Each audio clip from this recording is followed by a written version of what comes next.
Bismillahirrahmanirrahim. Assalamualaikum warahmatullahi wabarakatuh.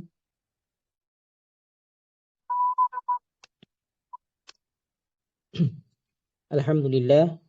Alhamdulillahilladzi hadana lihadza wa ma kunna linahtadiya laula an hadana Allah. Asyhadu an la ilaha illallah wahdahu la syarika lah wa asyhadu anna Muhammadan abduhu wa rasuluh alladzi la nabiyya wa la rasulillahi ba'dah. Allahumma anfa'na bima 'allamtana wa 'allimna ma yanfa'una wa zidna 'ilma.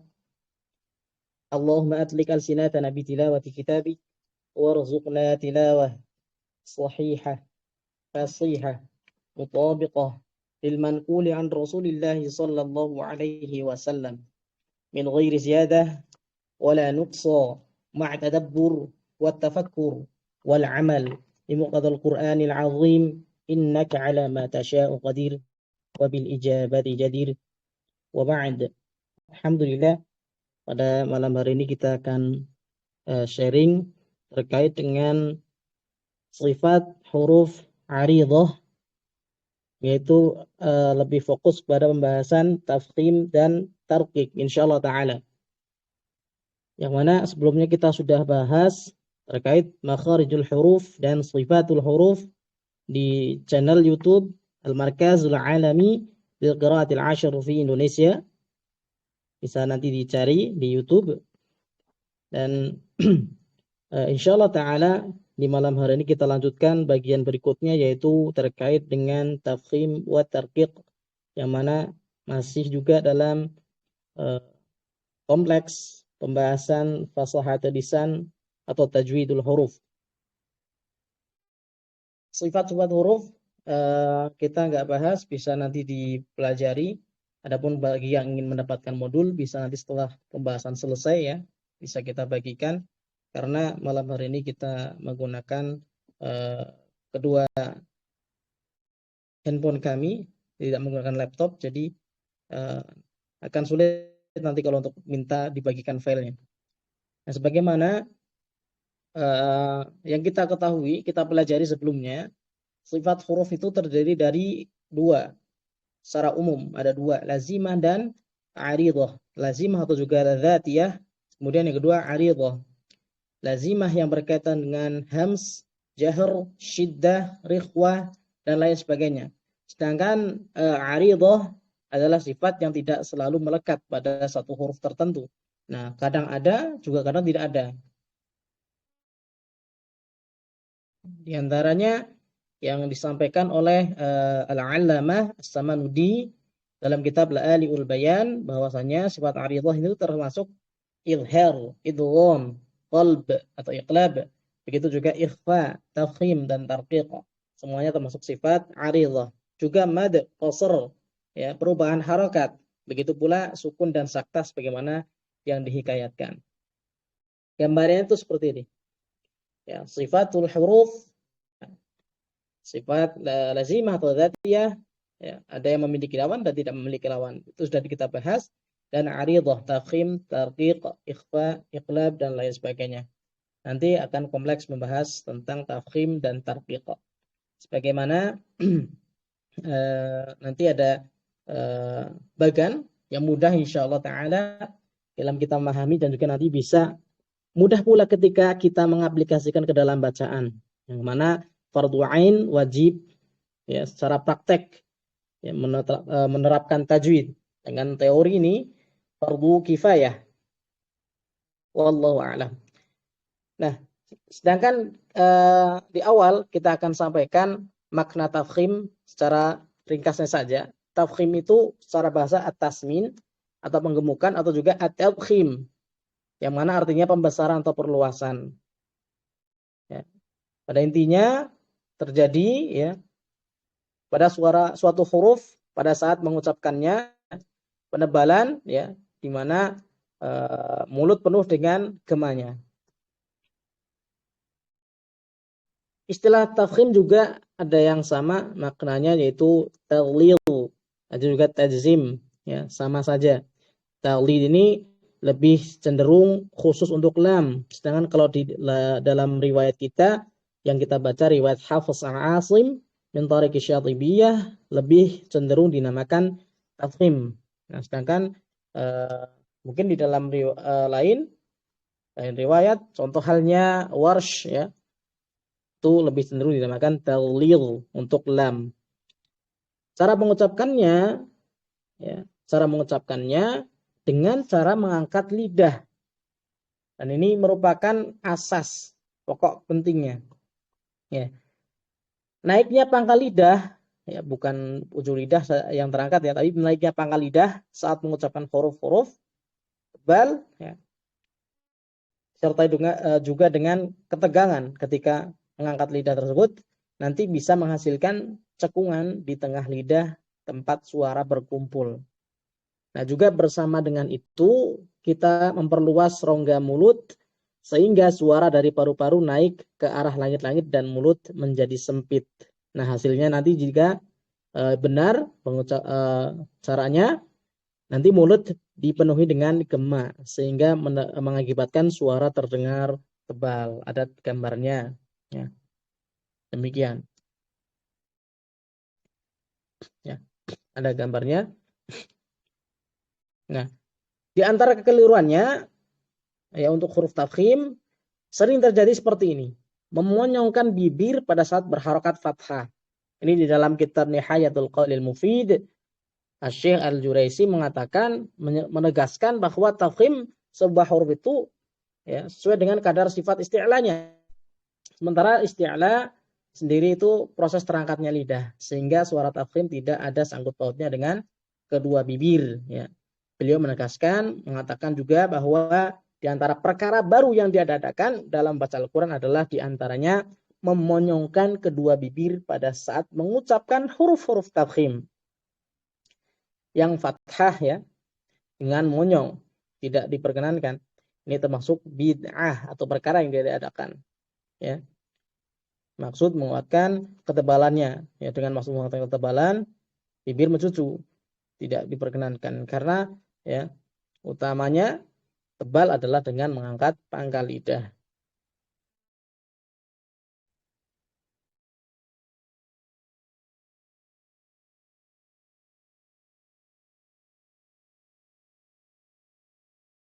Nah, perlu juga ini kita sampaikan ya, bahwasanya mungkin barangkali ada yang sudah sering demikian ya.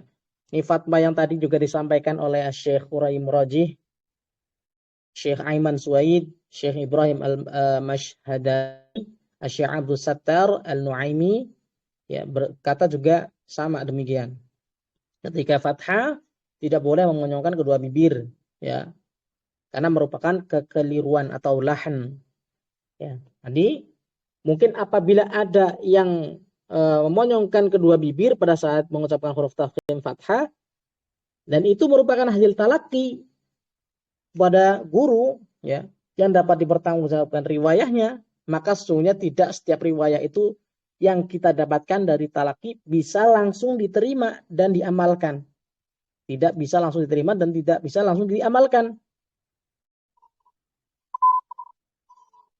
Ya, tidak bisa langsung diterima dan diamalkan.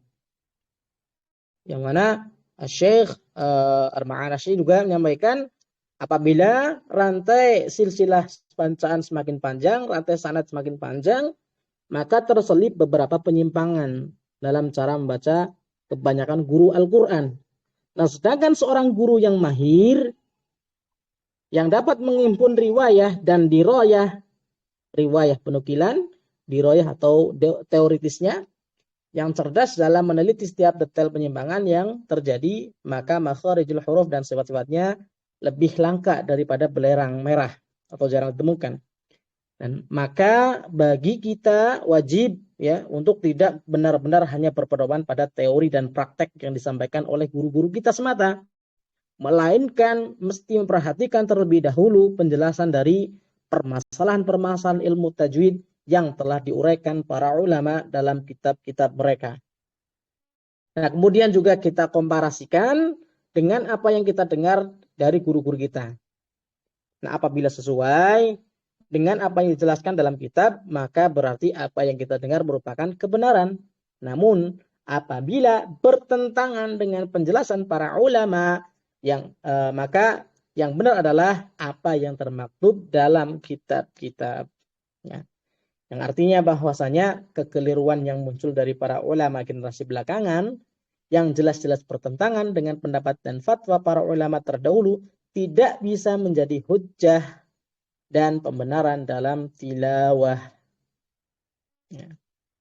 Begitu pula lahan yang terjadi di kalangan para qari generasi belakangan, maka tidak bisa menjadi hujjah dan atas apa yang termaktub pada kitab. Ini yang disampaikan oleh Al-Imam Ibnu Qutaibah dalam takwil Mushkilil Quran. Nah, kalau tarkik gimana? Tarkik secara bahasa maknanya at-tanhif, pengurusan atau penipisan terjadi pada suatu huruf pada saat mengucapkannya sehingga mulut itu tidak dipenuhi dengan gemanya. Cara mengucapnya gimana? Dengan mempersempit rongga dalam mulut sambil merendahkan lidah di dasar mulut dengan keadaan yang rileks sehingga terdapat ruangan yang luas di antara lidah dengan langit-langit. Nah, hasil suaranya ya, ringan dan tipis di atas lidah kita tanpa gema yang memenuhi mulut. Bisa dilihat di gambar ya, ada perbedaan huruf qaf dan kaf. Ya. Qaf tebal, kaf tipis.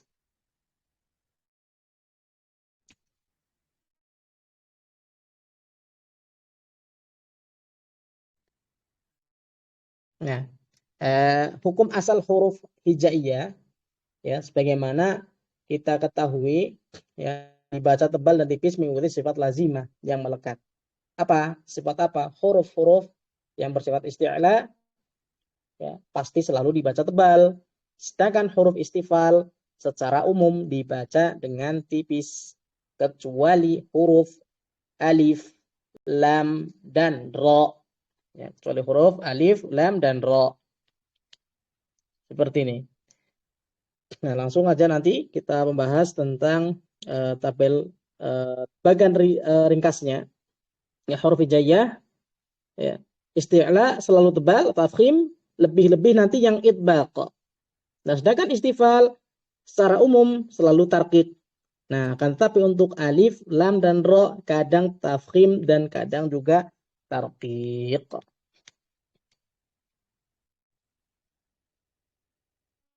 Ya.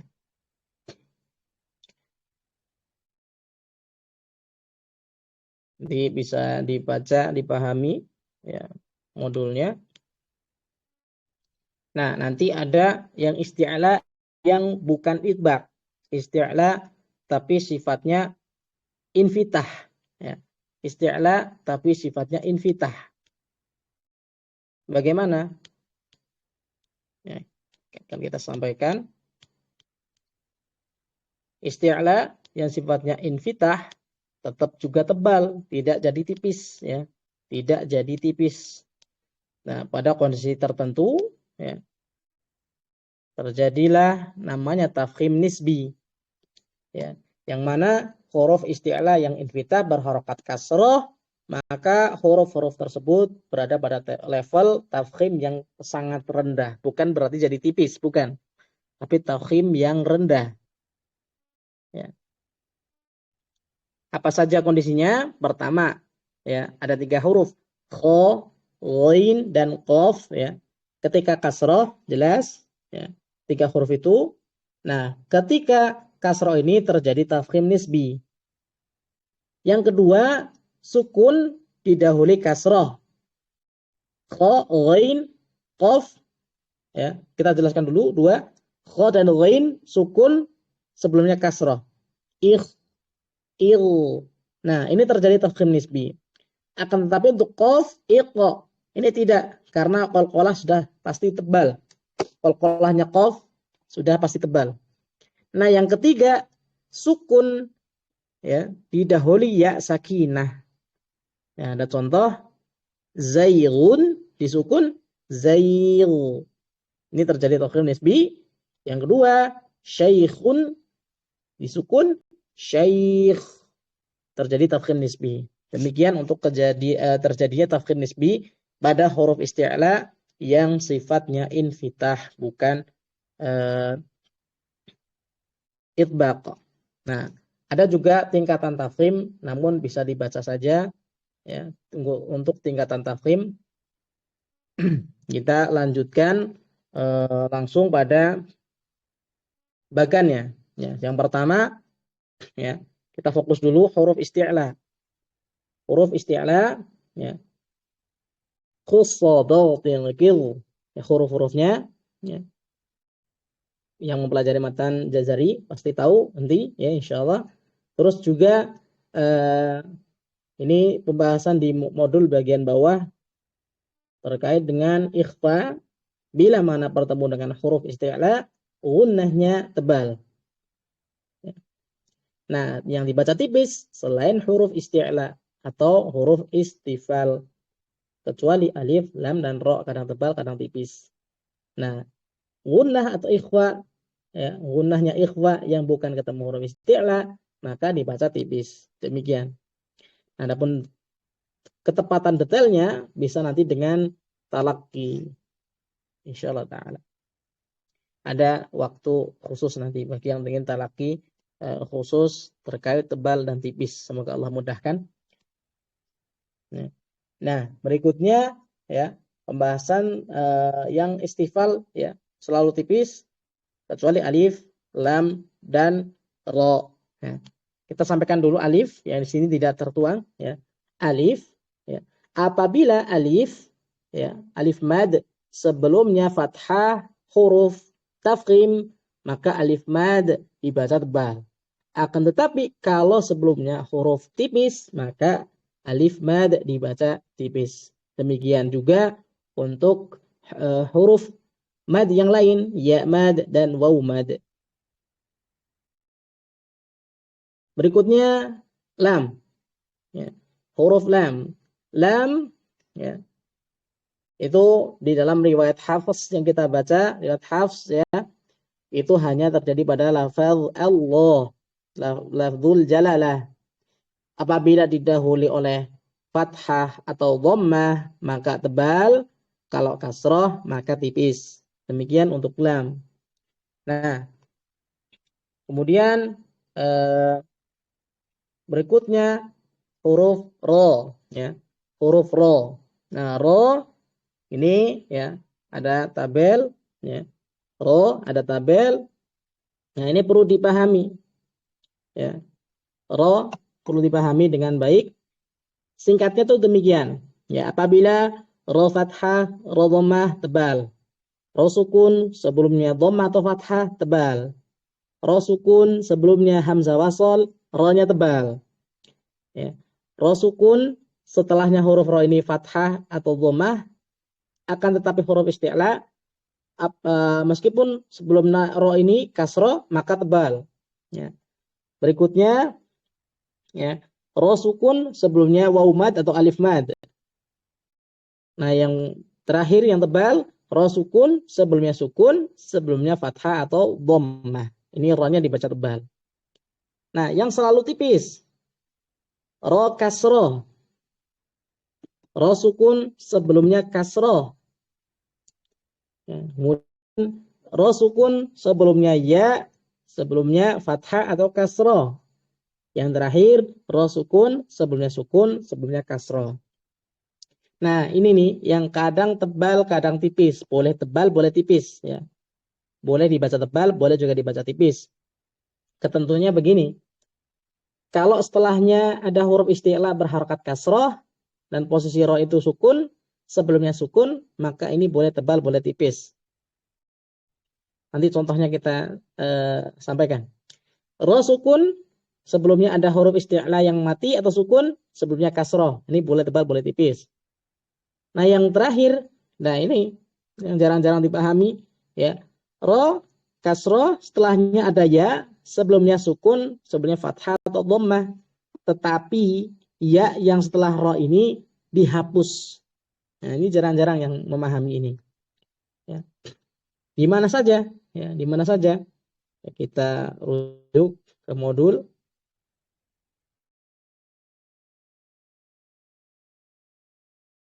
Ya. Yang sudah ada PDF modul, silakan bisa dibuka. Ya. Nah, ini.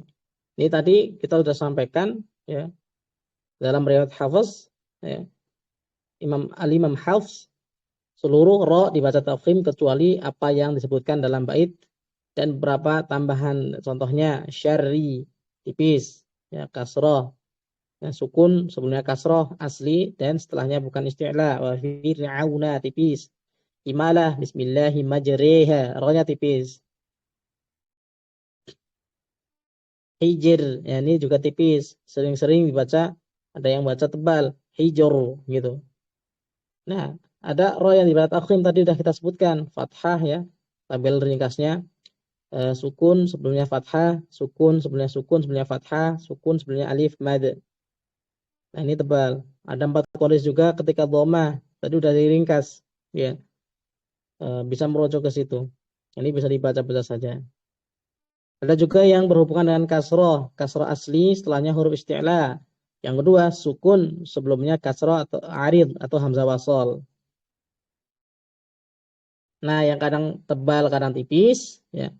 Di antaranya dalam matan ini disampaikan oleh Al-Imam Ibnul Jazari bahwasanya wal khulfu fi firqin likasrin yujadu ya. Di sini disampaikan para ulama berbeda pendapat pada kata firqin bila dibaca wasol, dan ini boleh tebal, boleh tipis. Ya. Adapun ini detailnya ya. Untuk tadi yang boleh tebal boleh tipis ada tabel berikut ya. Pertama firqin saat wasol wajhan atau dua wajah didahulukan tipis ya, dua wajah didahulukan tipis. Yang kedua misro saat waqaf wajhan tapi didahulukan yang tafkhim. Ini maksudnya didahulukan adalah muqaddam adaan ya, muqaddam adaan. Yang ketiga al-qitri ya, ini ketika waqaf wajhan tapi didahulukan tarqiq ya. Nah, ada yang nomor 4 ini yang dihapus huruf ya saat waqaf. Di antaranya lafaz asri pada surah Toha, Syu'ara, Hud. Kalau Toha 77, Syu'ara 52, Hud 81. Kemudian ada Al-Fajr, Yasri, Al-Qamar ayat 16, Nuzuri, Syu'ara lagi 32, Ar-Rahman 24, At-Takwir 16. Jawari. Nah, ini berbeda. Wajahnya ini kalau ini dibaca muqaddam adaan tebal. Ya. Al-Fajr ya, juga dua wajah, wajhan. Nah, untuk yang asri, yasri, nuzuri, nah ini wajhan yang mana didahulukan tipis. Ya, didahulukan tipis. Nah, mungkin barangkali di antara antum ada yang pernah menemukan bait matan yang berkaitan dengan muskilatul kalimat di dalam riwayat Hafs. Nah, untuk lafaz-lafaz ini asri, yasri, nuzuri dibaca tafkhim, hanya tafkhim, tidak ada yang tarkik. Bagaimana kita dalam menyikapi? Jelas yang pertama, ikuti apa yang diajarkan oleh guru antum. Ya. Guru antum pakai yang itu tadi cuma tafkhim, maka ikuti.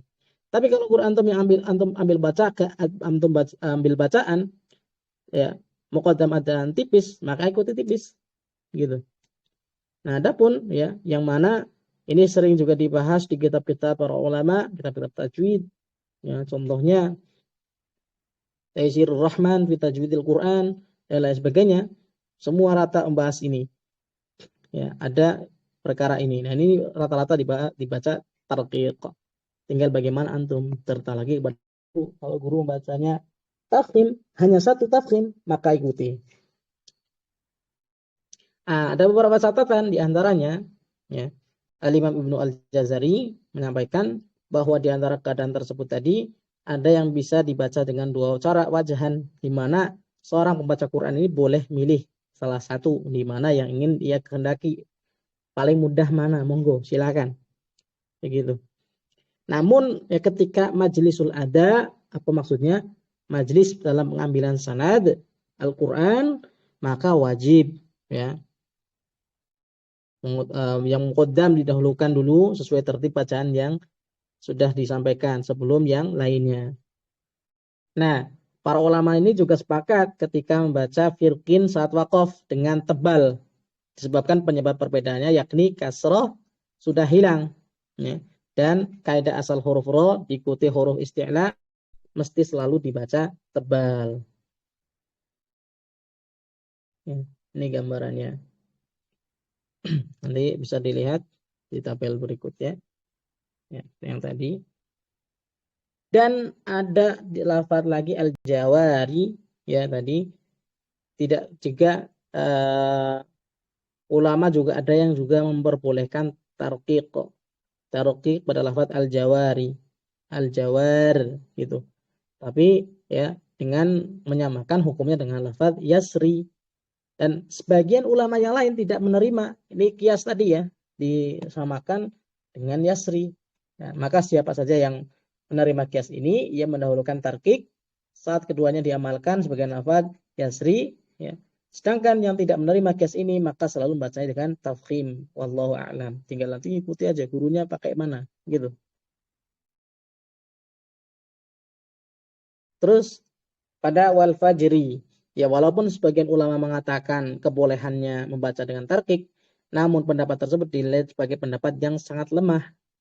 Sebagaimana disampaikan dalam kitab An-Nashr ya, dan Taqribun Nashr oleh Al-Imam Ibnul Jazari, membaca dengan tarkik pada lafaz ini tidak diamalkan.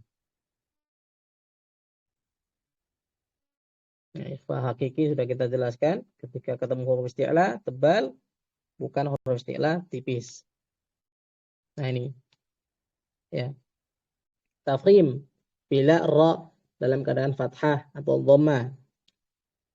Ya, tafkhim lagi sebelumnya hamzah wasal meskipun sebelumnya itu kasrah, itu dibaca tebal. Ya, contohnya limanir tadho ya. Limanir tadho irji'i tidak irji'i tidak limanir tidak. Nah, cara bacanya nanti insyaallah taala. Ya. Juga ro setelahnya huruf isti'la bukan kasroh meskipun sebelumnya kasroh ya kondisi sukun ro-nya. Contoh miru soda tebal kiru tos ya. Tapi kalau kondisi kasroh tipis. Nah ulama berbeda pendapat. Lafaz firkin ketika wasol ya boleh tebal boleh tipis. Yang muqaddam adan apa?